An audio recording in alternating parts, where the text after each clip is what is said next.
மாதங்கள் என்பது அல்லாஹ்விடத்திலே 12 மாதம். இந்த 12 மாதம் அப்படிங்கிற ஒரு விஷயத்தை ஏற்படுத்தி அமைத்திருப்பது அல்லாஹ் தான். இன்ன இத்தத்த ஷுஹூரி இன்தல்லாஹ் 12 ஷஹரன். 12 மாதம் அப்படிங்கிறது ஒரு வருடம். இந்த 12 மாதம் அப்படிங்கிறத அல்லாஹ் ரப்பல் ஆலமீன் ஏற்படுத்தி தந்திருக்கிறான். எப்ப இருந்து? யௌம ஹலகஸ் ஸமாவாதி வல் அர்த். இந்த வானம் பூமியை எப்பொழுது அல்லாஹ் படைத்தானோ அன்றிலிருந்து 12 மாதம் தான். கூடுதலோ குறைவோ கிடையாது. இந்த வானம் பூமி படைக்கப்பட்ட நாள் முதல் கொண்டு மாதங்கள் என்பது 12 என்பதை அல்லாஹ் ரப்பல் ஆலமீன் அந்த வசனத்தினுடைய ஆரம்பத்திலே சொல்லுவான். இந்த 12 மாதங்களை ஏற்படுத்தி தந்த அல்லாஹ், இந்த காலங்களை ஏற்படுத்தி தந்த அல்லாஹ், இந்த காலங்களில் சிலதை காட்டிலும் சிலதை அல்லாஹ் மேன்மையாக்கி தந்தான். சில நாட்களை விட சில நாட்களை அல்லாஹ் சிறப்புப்படுத்தி தந்தான். வாரத்திலே ஜுமாவினுடைய நாளை அல்லாஹ் தஆலா சிறப்பாக்கி தந்தான். ரமலானுடைய மாதத்தை சிறப்பாக்கி தந்தான். இப்படி ஒவ்வொரு காலங்களிலும் ஒவ்வொரு வாரங்களிலும் ஒவ்வொரு வருடங்களிலும் சிறப்பான நாட்கள், சில நாட்களை காட்டிலும் சில நாட்கள், அந்த நாட்கள் மேன்மையானது, சிறப்பு வாய்ந்தது என்பதை அல்லாஹ் தஆலா மேன்மைப்படுத்தி தந்திருக்கிறான். அல்லாஹ் தஆலா அந்த வசனத்தினுடைய தொடரிலே சொல்லுவான், 12 மாதங்கள் மின்ஹா அர்பஅத்துன் ஹுரும், அதுல 4 மாதத்தை நான் சிறப்பு வாய்ந்ததாக ஆக்கியிருக்கிறேன். 4 மாதம் கண்ணியமான ஒரு மாதம். அன்றைக்கு இருந்தே அந்த 4 மாதங்கள் கண்ணியமான மாதமாகத்தான் பார்க்கப்படுகிறது. மின்ஹா அர்பஅத்துன் ஹுரும் என்று அல்லாஹ் சொல்லுவான். அந்த 4 மாதம் என்ன அப்படிங்கறத பெருமானார் ஸல்லல்லாஹு அலைஹி வஸல்லம் சொல்வார்கள் அல்லவா, துல்கஅதா, துல்ஹஜ், முஹர்ரம், ரஜப். இந்த 4 மாதங்கள் அல்லாஹ்விடத்தில் சிறப்பு வாய்ந்தது, மேன்மையானது. இந்த நாட்களிலே செய்யப்படுகின்ற எந்த அமல்களாக இருந்தாலும் அல்லாஹ் பிரியப்படுகிறான், அல்லாஹ் விரும்புகிறான். இந்த நாட்களிலே மற்ற நாளை காட்டிலும் இந்த குறிப்பிட்டு சொல்லப்பட்டிருக்கிற இந்த சிறப்பு வாய்ந்த நாட்கள் என்று அல்லாஹ் சொல்லியிருக்கிறான் அல்லவா, அந்த நாட்களிலே அல்லாஹ் என்ன செய்கிறான், நாம் செய்கின்ற எந்த அமல் சிறிய அமலாக இருந்தாலும் அது அல்லாஹ்விற்கு ரொம்பவும் விருப்பமானதாக இருக்கிறது என்பதை நாம் ஹதீஸின் வாயிலாக என்ன செய்கின்றோம், காண முடிகிறது. அப்ப மாதங்களை ஏற்படுத்திய அல்லாஹ் அதுல 4 சிறப்பு வாய்ந்ததாக ஆக்கியிருக்கிறான். அப்படிப்பட்ட ஒரு மாதங்கள் தான் நாம் என்ன செய்திருக்கிறோம், அமர்ந்திருக்கிறோம். துல்கஅதாவுடைய கடைசியிலே துல்ஹஜ் என்று சொல்லுகின்ற அடுத்து சிறப்பு வாய்ந்த ஒரு மாதத்தினுடைய இன்னும் 2-3 நாட்களிலே அதனுடைய துவக்கத்தை நாம் அடைய இருக்கின்றோம். இந்த சந்தர்ப்பத்தில் அதனுடைய சிறப்புகளை நாம் உள்வாங்க வேண்டும். ஏனென்றால் பொதுவாக ரமலானுடைய சிறப்பை நாம் விளங்குகின்றோம். ரமலானில் நமக்கு ஆர்வம் வருகிறது, ரமலானில் ஆசை வருகிறது, ரமலானில் பள்ளிகள் நிரம்பி வருகிறது. அதனுடைய சிறப்பை, மாண்புகளை விளங்கிய நாம் மற்ற நாட்களுடைய சிறப்புகளையும் நாம் விளங்க வேண்டும். அல்லாஹ்விடத்தில் ஒரு அமல் பிரியமானது அப்படிங்கிறது அது சாதாரணமான விஷயம் அல்ல. சாதாரணமா கடந்து போறது. நான் ஒரு செயல் செய்தா அதை என்னுடைய முதலாளி ரொம்ப பிரியப்படுவார். நான் இந்த செயல் செஞ்சேன்னு சொன்னா, இந்த குணம் என்னிடத்துல இருந்துச்சுன்னா எனக்கு மேல இருக்க முதலாளி ரொம்ப ஆசைப்படுவார், என்னை பாராட்டுவார், என்னை புகழ்வார், என்னை தொடர்ந்து வேலையில வைப்பார் இந்த உலகத்தில் சொல்லுகிறோம் அல்லவா. அதே போலதான் அல்லாஹ் தஆலா இந்த நாட்களிலே நீங்கள் செய்கின்ற எல்லா அமலும் எனக்கு பிரியமானது என்று சொல்லுகிறான் என்றால் அந்த நாட்கள் சாதாரணமான நாளா? சாதாரணமான நாட்கள் கிடையாது அல்லவா. அல்லாஹ் தஆலா சத்தியமிட்டு சொல்லுவான் அல்லவா, வல் ஃபஜ்ர், அதிகாலை நேரத்தின் மீது சத்தியமாக, வலையாலின் அஷர், 10 இரவுகளின் மீது சத்தியமாக. நாம் நிறைய அடிக்கடி சொல்லியிருப்போம், குர்ஆன்ல சத்தியங்கள் நிறைய இருக்கும். சத்தியத்தினுடைய அந்த நோக்கம் தஃப்சீர்ல நீங்க எங்க எடுத்து பார்த்தாலும் தஃப்சீருடைய விரிவுரையாளர்கள் சொல்லுகின்ற செய்தி என்ன தெரியுமா, சத்தியத்தினுடைய நோக்கம் அந்த விஷயத்தினுடைய, அந்த நாளினுடைய, அந்த நேரத்தினுடைய, அந்த பொருளினுடைய மதிப்பை அல்லாஹ் உணர்த்துவதற்காகத்தான் காலத்தின் மீது சத்தியம் என்று சொல்லுவான், இரவின் மீது சத்தியம் என்று சொல்லுவான், பகலின் மீது சத்தியம் என்று சொல்லுவான். காரணம், காலத்தினுடைய அந்த மகிமையை நீங்கள் உணரணும். ஒரு இரவு, ஒரு பகலினுடைய மகிமையை நீங்கள் உணரணும். அதனுடைய வல்லமை என்ன, அதனுடைய வெகுமதிகள் என்ன என்பதை உணர வேண்டும் என்பதற்காக அல்லாஹ் இஸ்ஸத் என்ன செய்கிறார், ஒவ்வொரு பொருளின் மீதும் கால நேரங்களின் மீதும் சத்தியம் எடுக்கிறான். அந்த அடிப்படையில் இந்த சூறாவில் வலையாலின் அஷர், 10 இரவுகளின் மீது சத்தியமாக என்று சொல்கிறார். பெரும்பாலான அநேகமான விரிவுரையாளர்கள், குர்ஆனுடைய இப்னு அப்பாஸ் ரலியல்லாஹு அன்ஹு அவர்கள் உட்பட பெரும்பாலான அறிஞர் பெருமக்கள் இந்த 10 இரவுகள் அப்படிங்கிறது இந்த துல்ஹஜ் மாதத்திலே வருகின்ற முதல் 10 நாளை குறிக்கிறது என்று என்ன செய்கிறார்கள், இதற்கு விளக்கம் அளித்திருக்கிறார்கள். அப்ப அல்லாஹ் தஆலா சத்தியம் விட்டு என்ன செய்கிறான், இந்த நாளினுடைய மகத்துவத்தை நமக்கு புரிய வைக்கிறான். இந்த வாழ்க்கை, உலகத்தினுடைய இந்த வாழ்க்கை என்பது நாம் முதலீடுகள் செய்வதற்குண்டான ஒரு வாழ்க்கை. நாம் இங்கு செய்கின்ற முதலீடுகள், அதனுடைய லாபத்தை எப்பொழுது நாம் கண்ணை மூடுகிறோமோ, எப்பொழுது நமக்கு மரணம் ஏற்படுகிறதோ, அந்த கண்ணை மூடிய அடுத்த நொடியிலிருந்து நாம் செய்கின்ற அமலினுடைய மதிப்பை நாம் உணர்வோம். உலகத்தில் நாம் உணர்ற, உலகத்தில் அதை விட்டு தூரமாக இருக்கிறோம். அமல்களை நாம் தூரமாக, பாரமாக, நமக்கு கஷ்டமாக நினைக்கிறோம். அதனுடைய வேல்யூஷன் நமக்கு இப்ப தெரியல. ஒரு அமலினுடைய வெயிட், ஒரு 2 ரக்காத் நான் தொழுகிறேன், சதக்கா செய்கிறேன், தர்மம் செய்கிறேன், நோன்பு வைக்கிறேன், இந்த அமல் இதனுடைய வெயிட், கனம் என்ன செய்ய மாட்டேங்குது, இப்ப தெரிய மாட்டேங்குது. அதனால நமக்கு அமல் செய்வது கொஞ்சம் கஷ்டமா இருக்கிறது, கடினமாக இருக்கிறது. எப்பொழுது தெரியுமா, நாம் கண்ணை மூடி அடுத்த நொடியிலிருந்து நமக்கு உணரும். ஆக மிஸ் பண்ணிட்டோமே அப்படின்னு அங்க வருத்தப்பட்டு பிரயோஜனம் இல்லை. அல்லாஹ் அந்த கால நேரங்களை பொக்கிஷமாக தந்திருக்கிறார். ஒவ்வொன்றும் வெகுமதியானது, ஒவ்வொன்றும் மிகப்பெரிய ஒரு மதிப்புமிக்க காலங்கள். இந்த காலங்கள் ஒவ்வொரு வருஷமும் வருது போது, ஒவ்வொரு ஆண்டுகள் வருது போது, கடந்துகிட்டு தான் இருக்கு. நாம பேசிக்கிட்டே சொல்லிக்கிட்டே இருக்கிறோம். நம்முடைய வாழ்க்கையில மாற்றங்கள் என்ன வந்திருக்கிறது, எவ்வளவு நாம மாறி இருக்கிறோம், எவ்வளவு நம்முடைய செயல்பாடுகளிலே என்னை நான் திருத்திக் கொண்டிருக்கிறேன், எவ்வளவு அமல்களிலே என்னிடத்திலே மாற்றம் ஏற்பட்டிருக்கிறது, இதை உணரணும். ஒவ்வொரு வருடங்களும் கிடக்கிறது, நாம உணர்ந்து பார்க்கணும். வரப்ப அதை பத்தி பேசுவோம், இப்ராஹிம் அலைஹிஸ்ஸலாம் பேசுவோம், ரமலான்ல அதனுடைய சிறப்புகளை பத்தி பேசுறோம், கேட்கிறோம், அது கடந்து போகின்றோம். பார்க்கிறோம் நம்ம வாழ்க்கையில் எவ்வளவு மாறி இருக்கிறோம், என்ன மாற்றங்களை சந்தித்து இருக்கிறோம். அருமையானவர்கள், அதனால் இந்த காலங்கள் அப்படிங்கிறது ஒரு மதிப்பான ஒரு காலங்கள். நாம் இதில் செய்கின்ற அமல்களை அல்லாஹ் ரொம்ப பிரியப்படுகிறான். அதான் அல்லாஹ் தஆலா சத்தியமிட்டு அழுத்தமாக சொல்லி தருவாங்க. அதனுடைய விரிவுரையில் இன்னொரு விஷயமும் சொல்லுவாங்க. ஏன்னா இதனுடைய சிறப்பு, துல்ஹஜ் மாதத்தினுடைய இந்த 10 நாட்கள் இதில் எல்லா அமல்களும் உலகம் முழுக்க ஒன்று கூடுகிறது, எல்லா அமல்களும் ஒன்று சேர்கிறது. ரமலான்ல ஹஜ் செய்ய முடியாது, ரமலான்ல தொழுவோம், வணங்குவோம், தர்மம் செய்வோம், ஜகாத் கொடுப்போம், நோன்பு வைப்போம், அங்கேயும் அமல்கள் ஒன்று செய்யணும். ஆனால் ஹஜ் அப்படிங்கிற ஒரு அமல் ரமலான்ல செய்ய முடியாது. இந்த துல்ஹஜ்ல மாத்திரம் மட்டுமே ஹஜ் என்கின்ற ஒரு அமலை நாம் என்ன செய்ய முடியும்? அப்ப இந்த 10 நாட்கள்ல நோன்பு வருது, நோன்புக்கு அரஃபாவுடைய நோன்பு இருக்கிறது. இந்த 10 நாட்கள்ல எப்பவும் போல வளமையாக தொழுகின்ற தொழுகைகள் இருக்கிறது, நோன்பு வைக்கிறோம், குர்பானி என்கின்ற அந்த தர்மத்தை நாம் என்ன செய்கிறோம்? இந்த 10 நாட்கள்ல கொடுக்கிறோம். அதே போல ஹஜ்ங்கிற அமல்கள் ஒன்று கூடுகிறது. இப்படி எல்லா அமல்களும் ஒட்டுமொத்தமாக சங்கமிக்கின்ற இந்த நாட்கள், இந்த மாதங்கள், இந்த 10 நாட்கள் மகத்துவம் மிக்கது, மேன்மையானது என்று அறிஞர் பெருமக்கள் விரிவுரையாளர்கள் என்ன செய்வார்கள்? நமக்கு சொல்லித் தருவார்கள். அருமை நாயகம் ரசூல் ஸல்லல்லாஹு அலைஹி வஸல்லம் அதனுடைய மகத்துவத்தை குறித்து சொல்லும் பொழுது சொல்வார்கள் அல்லவா, மாமின் ஐயாமின் அல் அமலு ஸாலிஹு ஃபீஹின்ன, இந்த நாட்களிலே செய்யப்படுகின்ற எந்த அமலாக இருந்தாலும் அல்லாஹ்வுக்கு ரொம்ப பிரியமானதாக இருக்கிறது. இதை நாம் உள்வாங்கணும். அஹப்பு இலல்லாஹ், அல்லாஹ்வுக்கு விருப்பமான ஒன்று, அல்லாஹ்வுக்கு பிரியமான ஒன்று அப்படிங்கிறப்ப அந்த நாட்களில் இருக்கின்ற எப்பவும் வளமையாக இருக்கின்ற அமல்களை சரியாக செஞ்சாலே போதும். வளமையாக நமக்கு கடமையாக்கப்பட்டிருக்கிற தொழுகைகளிலே நம்ம சரி செய்து கொண்டாலே போதுமானது. அந்த தொழுகையும் அல்லாஹ்வுக்கு பிரியமானது, அல்லாஹ் பிரியப்படுகிறான். அல் அமலு ஃபீஹின்ன, இந்த நாட்களிலே செய்கின்ற மின் ஹாதிஹில் அய்யாமில் அஷர், இந்த 10 நாட்களில் செய்யப்படுகின்ற அமல் அல்லாஹ்விடத்தில் மற்ற எல்லா அமலை காட்டிலும் பிரியமானது என்று சொன்னார்கள் பெருமானார் ஸல்லல்லாஹு அலைஹி வஸல்லம். சஹாபாக்கள் திரும்ப கேட்குறாங்க, வலல் ஜிஹாது யா ரசூலல்லாஹ், ஜிஹாதை விடவா அப்படின்னு கேட்குறாங்க. ஏன் சஹாபாக்கள் ஜிஹாதை கேட்டாங்க தெரியுமா? அந்த சஹாபாக்களுடைய உள்ளங்களிலே ஊறி போகிருந்த ஒன்று என்ன தெரியுமா?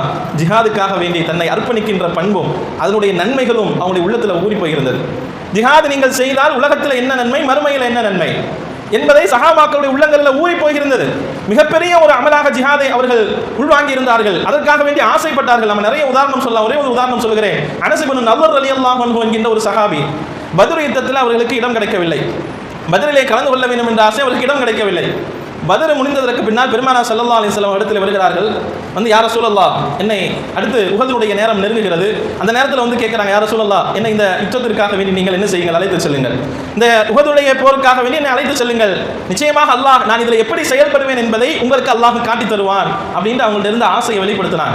அவரிடத்தில் ஜிஹாதிலே கலந்து கொள்ள வேண்டும் என்கின்ற அந்த ஆர்வத்தை பெருமானார் ஸல்லல்லாஹு அலைஹி வஸல்லம் இடத்துல வெளிப்படுத்தினாங்க. ஸல்லல்லாஹு அலைஹி வஸல்லம் அனுமதி கொடுத்தார்கள். உஹதிலே கலந்து கொள்கிறார்கள். உஹதில் சின்ன சலசலப்பு ஏற்படுகிறது, ஒரு சின்ன தொய்வு ஏற்படுகிறது, முனாஃபிக்குகளின் மூலமாக சலசலப்பு ஏற்படுகிறது. அந்த நேரத்தில் துஆ செய்றாங்க, யா அல்லாஹ், இந்த சலசலப்புகளுக்கு உள்ளானவர்களில் நான் ஒருவனாக ஆகியிருக்கவில்லை, நான் உண்மையாக எதிர்த்து நான் நின்று கொண்டிருக்கிறேன் என்று சொல்லிவிட்டு சஅத் இப்னு முஆத் ரலியல்லாஹு அன்ஹு என்ற ஒரு சஹாபியை அழைத்து சொல்கிறார்கள், சஅதே, நான் இந்த மலையினுடைய அடிவாரத்திலிருந்து சொர்க்கத்தினுடைய வாடையை நான் நுகர்கின்றேன், சொர்க்கத்தினுடைய வாடை எனக்கு கேட்கிறது, வாடையை நான் உணர்கிறேன் என்று சொல்லி அவர்கள் எதிர்த்து போராடினார்கள். 20க்கும் மேற்பட்டவர்களை அங்கே கொலை செய்தார்கள். கடைசியாக அனஸ் இப்னு நதர் ரலியல்லாஹு அன்ஹு பின்னால் வந்த ஒருவன் அவர்களை ஷஹீதாக ஆக்குகிறான்.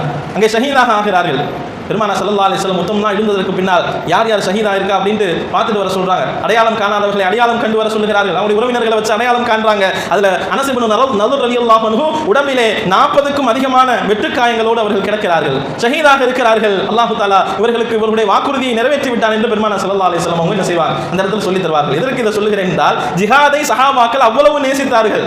எதை? தன்னுடைய உயிரை விடுவதை, தீனுக்காக வேண்டி, இந்த மார்க்கத்திற்காக வேண்டி தியாகம் செய்வதை சாதாரணமானதல்ல. தன்னுடைய பொருளையும் தன்னுடைய உடமையும் தன்னுடைய உடலையும் தியாகம் செய்வதை பெரியதாக பார்த்தார்கள். அதனால தான் கேட்கிறாங்க, இந்த ஹதீஸ் சொல்றப்ப யார சொல்லலாம், இந்த 10 நாள்ல செய்யற அமல் சிறப்பானது, எல்லா அமலை விட சிறப்பானதுன்னு சொல்றீங்களே, ஜிஹாதை விடவும் சிறப்பானதா அப்படின்னு கேட்டப்ப ஸல்லல்லாஹு அலைஹி வஸல்லம், ஆமா, ஜிஹாதை விடவும் சிறப்பானதுதான், ஆனால் இல்லா, ஒன்றை தவிர, ரஜுலுன் ஹரஜ பி நஃப்ஸிஹி வ மாலிஹி ஃபலம் யர்ஜி, என்றாலும் ஒரு மனிதன் ஜிஹாதுக்காக வேண்டி தன்னையும் தன்னுடைய பொருளாதாரத்தையும் கொண்டு போய் செலவழிக்கிறார், அதிலே அவர் ஷஹீதாக ஆகிறார், ஃபலம் யர்ஜி, அவர் திரும்ப வரவில்லை, ஷஹீதாக ஆகிவிட்டார், அந்த ஒரு அந்தஸ்தை யாரும் அடைய முடியாது.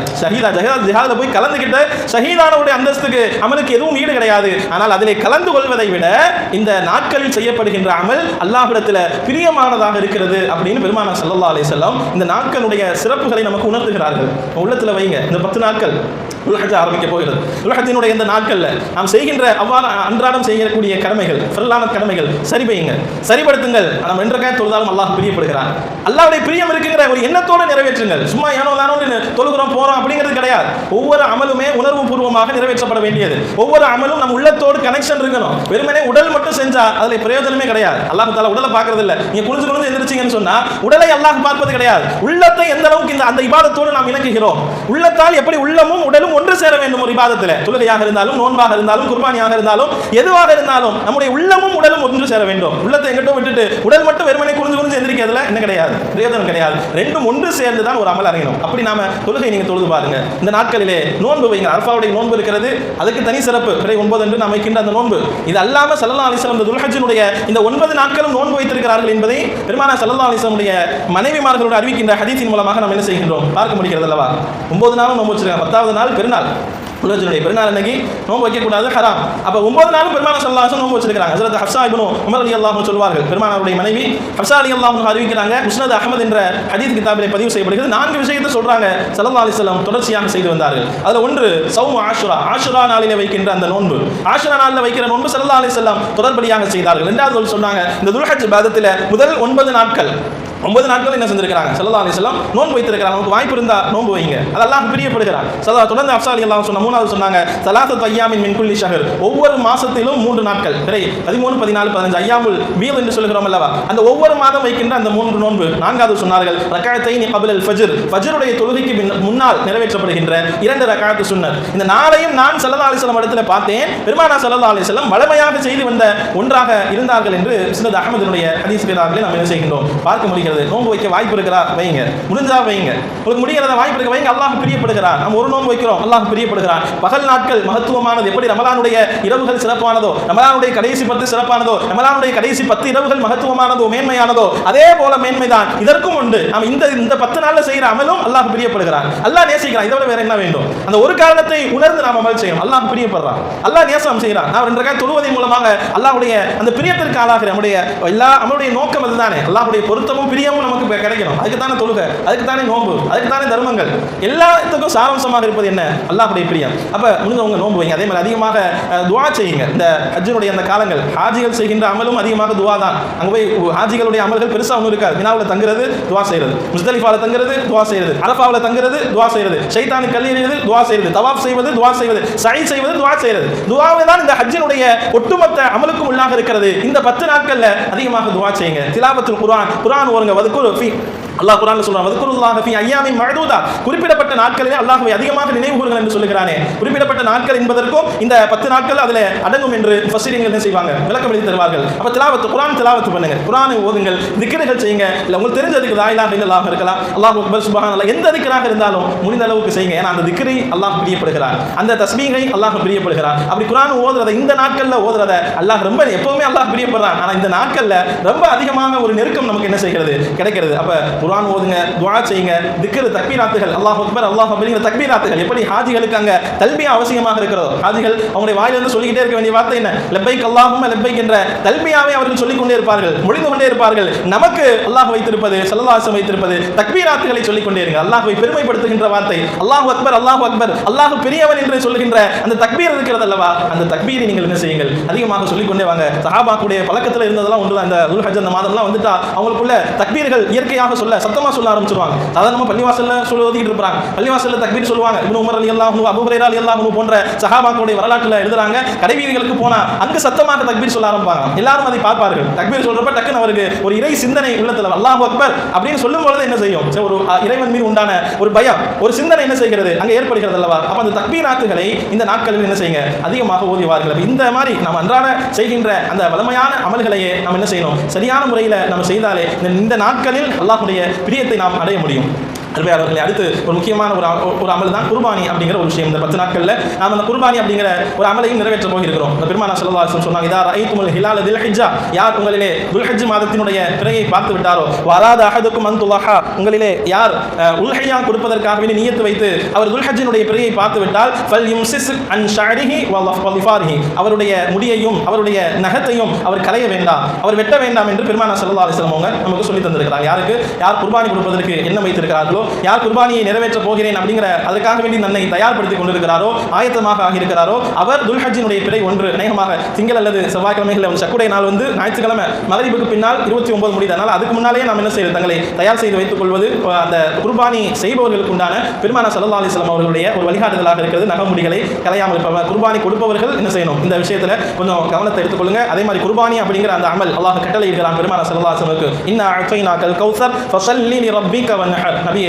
உங்களுக்கு நாம் கௌசர் என்ற தடாகத்தை தருகிறோம், கௌசர் என்ற தடாகத்தை உங்களுக்கு ஏற்படுத்தி தந்திருக்கிறோம். ஃபஸல்லி லிரப்பிக வன்ஹர், உங்களுடைய ரப்பை நீங்கள் தொழுங்கள், வன்ஹர் உங்களுடைய ரப்புக்காக நீங்கள் அறுத்து பலியிடுங்கள் என்று கட்டளைகள் அல்லாஹ் சொல்றான். ரப்பை தொழுங்கள், வணங்குங்கள், வன்ஹர் நஹர் செய்யுங்கள், நஹர்னா அறுத்து பலியிடுதல், உங்களுடைய ரப்புக்காக வேண்டி என்று நீங்கள் என்ன செய்யுங்க, அறுத்து பலியிடுங்கள் என்று அல்லாஹ் கட்டளையிடுகிறான். பெருமானார் ஸல்லல்லாஹு அலைஹி வஸல்லம் நிறைவேற்றினாங்க. தன்னுடைய வாழ்நாளிலே 10 ஆண்டு காலங்கள் பெருமானார் ஸல்லல்லாஹு அலைஹி வஸல்லம் மதீனாவில் வாழும்பொழுது தொடர்ச்சியாக அவர்கள் இந்த குர்பான் அப்படிங்கிற அந்த அமலை நிறைவு செய்திருக்கிறார்கள். குர்பானியை அவர்கள் என்ன செஞ்சிருக்கிறாங்க, நிறைவு செய்திருக்கிறாங்க. குர்பானியுடைய நோக்கம் நமக்கு தெரியும், அதனுடைய வரலாற்று பின்னணி நம்ம என்ன செய்வோம், உணர்வோம். நம்ம அதனுடைய அடிப்படையான நோக்கம் என்ன, அந்த இப்ராஹிம் அலைஹிஸ்ஸலாம் அவருடைய அந்த குடும்பத்தினுடைய ஒரு தியாகத்தை உணர்த்துவது தான். இந்த வரலாறு நமக்கு தெரிஞ்ச வரலாறு தான். இந்த வரலாற்றில் நிறைய பாடங்கள் பொதிந்திருக்கிறது. நம்ம உணர்த்துகின்ற, நாம் உணர வேண்டிய பாடங்கள் நிறைய இருக்கிறது தெரியுமா. இப்ராஹிம் அலைஹிஸ்ஸலாமுக்கு அல்லாஹ் நீண்ட நாளைக்கு அப்புறம் குழந்தையை கொடுக்குறான், கனவிலே காட்டுகின்றான், கனவுல காட்டி நீங்க உங்களுடைய பிள்ளைய அறுத்து பலியிடுங்க அப்படின்னு கட்டளை இருக்கிறான். அதை போய் இஸ்மாயில் அலைஹிஸ்ஸலாம் தன்னுடைய பிள்ளைகிட்ட சொல்றாங்க. அவங்களும் சரின்னு ஏத்துக்கிறாங்க. அல்லாஹ்வுடைய கட்டளை என்னவோ அதை நிறைவேற்றுங்கன்னு ஏத்துக்கிறாங்க.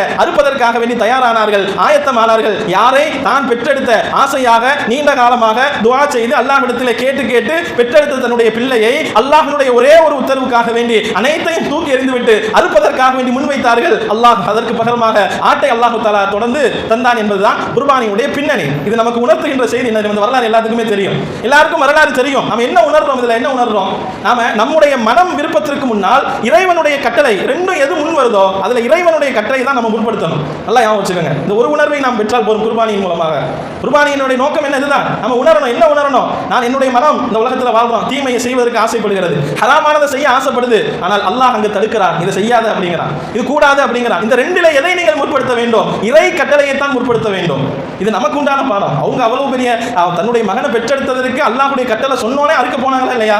அல்லாஹ்வுடைய இது வந்து சாதாரணமானது கிடையாது. வரலாறு நம்ம கேட்டு கேட்டு பழகி போயிருக்கலாம். ஆனால் நீங்க வந்து சிந்திச்சு பார்த்தீங்கன்னு சொன்னா அது சாதாரணமா ஒரு மனுஷனுக்கு மனம் ஒத்து வருமா? தன்னுடைய பிள்ளையை அறுப்பதற்காக வேண்டி யாராவது ஒத்துக்குவாங்களா? சும்மா கூட விளையாட்டு கூட மாதிரி உங்க பிள்ளையை அறுத்துருங்கன்னு சொன்னா எவ்வளவு கோவம் வரும். நாம அது என்ன, அதெல்லாம் அறுக்க முடியாது, அதெல்லாம் ஏற்றுக்க முடியாது. இப்போ நம்மள்ட்ட யாராவது சொன்னா கூட அதெல்லாம் நான் செய்ய மாட்டேன், ஒரு காலம் எவ்வளவு கொடுத்தாலும் நாங்கள் அதை மட்டும் செய்ய மாட்டோம் என்று இன்றைக்கு சொல்லுகின்ற அந்த காலத்துக்கு மத்தியில் அவர்கள் எதை முற்படுத்தினார்கள்? தன்னுடைய மன விருப்பத்தை அங்கு முற்படுத்தவில்லை, அல்லாஹ்வுடைய அந்த கட்டளையை தான் முற்படுத்தினாங்க. இந்த ஒரு பாடத்தை நீங்கள் எடுங்கள். இதுதான் குர்பானுடைய நோக்கமே. அதனால தான் ஆடுகளை முன்னாடியே வாங்கி வளருங்க. நம்ம இஸ்லாமிய குடும்பத்தினுடைய ஒரு காலத்தினுடைய செட்டப் அப்படி தான் இருந்துச்சு. ஒரு தெருவு 2 தெருவில் அவங்க குர்பானி கொடுக்குறாங்கன்னு சொன்னால் நிறைய ஆடுகள் கட்டி போட்டிருப்பாங்க. முன்னாடி இப்போ இருந்து இல்லை, சஹாபாக்கள் காலத்துலேருந்தே. சஹாபாக்கள் என்ன சொல்கிறாங்க தெரியுமா? மதீனாவில் நாங்கள் குர்பானி கொடுக்குறப்ப மதீனாவில் முன்னாடியே வாங்கி ஆடுகளை நல்லா கொழுக்க வைப்போம், நல்லா சாப்பாடு கொடுத்து அதோடு என்ன செய்வோம், நல்லா கொழுக்க வச்சிருவோம். கொழுக்க வச்சு தான் அதை குர்பானிக்காக வேண்டி நாங்கள் அறுப்போம். இஸ்லாமிய குடும்பங்கள்ல அப்படி தான் தொடர்ந்து பாரம்பரியமாக வந்தது நீண்ட காலங்கள், 2 ஆண்டுகளுக்கு முன்னால். இப்போ அது ரொம்ப குறைஞ்சு போய்விட்டது. ஆடுகள் வாங்கி வீட்டில் வளர்க்குறது, அதோடு பழகிறது, அதோடு உறவாடுவது, பிள்ளைகள் கையில் கொடுக்கிறது, அதோட பழகிங்களை எல்லாம் செய்து கடைசியில் அதை அல்லாஹ்வுக்காக வேண்டி அறுக்கிறோம் அல்லவா? அங்குதான் உணர்வு பெற வேண்டும், அங்குதான் நாம் பாடம் படிக்க வேண்டும். என்னுடைய விருப்பம், இவ்வளவு நாளா பழகிட்டேன், எனக்கு அறுக்கிறதுக்கு மனசு ஒரு மாதிரியா இருக்கு, அல்லாஹ்வுடைய விருப்பம், அதனால நான் இருக்கிறேன். இந்த ஒரு பாடத்தை நாம் எடுத்துக்கொண்டால் போதும். இதுதான் குர்பானுடைய நோக்கமே. ரொம்ப சடங்காக ஆடு வாங்கணும், அறுத்தம் போனோம் கிடையாது. அல்லாஹ்விடத்தில் இந்த உணர்வு தான் ஏற்றுக்கொள்ளப்படுகிறது. கரியோ ரத்தமோ கிடையாது. யனாலல்லாஹு லுஹூமுஹா வலா திமாவுஹா வலாக்கின் யனாலுஹு தக்வா மின்கும். நீங்கள் அறுக்கின்ற இறைச்சி, ஆடு, அதனுடைய ரத்தமோ அதனுடைய சதைகளோ அல்லாஹ்வுக்கு போறதில்லை. அது வந்து பிறருடைய உதவிக்காக, பிறருடைய தேவைக்காக போகிறது. அல்லாஹ்விடத்தில் என்ன போகுது? நாம் என்ன எண்ணத்தோடு அறுக்கிறோம்? தக்வா தான் போகிறது. எங்க வீட்டில் 20 வருஷம் 30 வருஷமா அறுத்துக்கிட்டு இருக்கோம், அதனால அறுக்கிறோம், அது கிடையாது. அதனால நம்ம அந்த நோக்கம் கிடையாது. அப்படி போயிட்டா அது சடங்காக மாறிவிடும், சம்பிரதாயமாக. அப்படி கிடையாது. குர்பானி அப்படிங்கிறது ஒரு உணர்வு பூர்வமாக நிலைநாட்டப்பட வேண்டிய ஒரு அமல். அந்த ஒரு உணர்வோடு ஒரு ஆடை வாங்கி வளர்த்து அதோடு பழகி அதோடு உறவாடி அதை அறுக்கின்ற பொழுது ஏற்படுகின்ற அந்த எண்ணத்தை தான் அல்லாஹ் பார்க்கிறான். அல்லாஹ்வுக்காக நான் அறுக்கிறேன் அப்படிங்கிற அந்த தக்வாவை தான் என்ன செய்கிறான், அல்லாஹ் பார்க்கிறான். அதனால இந்த ஒரு உணர்வோடு இந்த குர்பானி அப்படிங்கிற அந்த அமலை நீங்கள் நிறைவு செய்யுங்கள். அதே போல குர்பானிக்காக வேண்டிய பிராணிகளை நாம் தேர்ந்தெடுக்கின்ற பொழுது ரொம்ப நல்ல பிராணிகளாக தேர்ந்தெடுக்க வேண்டும். ஸல்லல்லாஹு அலைஹி வஸல்லம் 2 ஆடுகள் ஹதீஸ்ல நிறைய வருகிறது, வெள்ளை கருப்பும் கலந்த 2 ஆடுகள், ரொம்ப 2 கொம்புடைய நல்ல ஆடுகள், பார்க்கிறதுக்கு நல்ல திரகாத்தமா இருக்கிற ஒரு 2 ஆடுகளை பெருமானார் ஸல்லல்லாஹு அலைஹி வஸல்லம் என்ன செஞ்சாங்க, குர்பானி கொடுத்தாங்க அப்படின்னு வரும் ஹதீஸ்ல. இன்னொரு ஹதீஸ்லயும் வருகிறது குர்பானி கொடுப்பதற்கு, அதாவது தெளிவான குருடாக இருக்கக்கூடியது, பார்ப்பதற்கு அது வந்து அந்த ஆட்டினுடைய அந்த பலகீனமாக ரொம்ப ஒல்லியாகி ஒட்டி போய் உடம்பெல்லாம் இருக்கிற மாதிரி அந்த மாதிரி இருக்கின்ற பிராணிகள், கால் நொண்டியாக இருக்கின்ற பிராணிகள், காது வெட்டப்பட்டிருக்கிற பிராணிகள், இவைகளெல்லாம் நீங்கள் குர்பானி பிராணி வாங்குகின்ற போது கவனிக்க வேண்டும். இதெல்லாம் என்ன செய்யக்கூடாது, வாங்கக்கூடாது, தவிர்க்கப்பட வேண்டும். நல்ல ஆடுகளாக வாங்க வேண்டும், நல்ல பிராணிகளாக நாங்கள் வாங்கணும். அதே மாதிரி காயடிக்கப்பட்டிருக்கிற பிராணியாக இருந்தால் பிரச்சனை இல்லை, தாராளமாக வாங்கலாம். நாம் தொடர்ந்து ஒவ்வொருடும் சொல்லிட்டு வரோம், அதனால எந்த தடையும் கிடையாது. அந்த பிராணிகளையும் வாங்கி என்ன செஞ்சுக்கலாம், நீங்கள் குர்பானிக்காக வேண்டி பயன்படுத்திக்கலாம். இதெல்லாம் நம்ம என்ன செய்யணும், இந்த குர்பானியினுடைய அந்த விஷயத்தில் நீங்கள் ஞாபகத்தில் வச்சுக்கோங்க, எல்லாம் உள்ளத்தில் ஏற்றுக்கொள்ளுங்கள். இதெல்லாம் வச்சு நாம் அந்த குர்பானி அப்படிங்கிற அந்த அமலுக்காக வேண்டி என்ன செய்யுங்க, உங்களை நீங்களே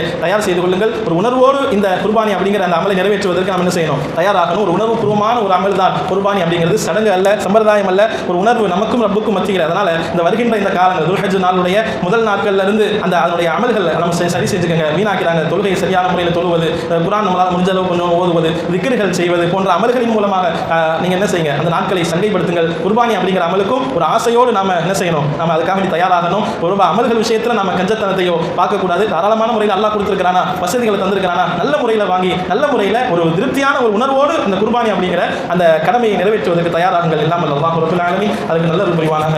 வாஹிரு தஅவானா அல்ஹம்துலில்லாஹி ரப்பில் ஆலமீன். அஸ்ஸலாமு அலைக்கும் வரஹ்மத்துல்லாஹி வபரகாத்துஹு. சுன்னத்துல்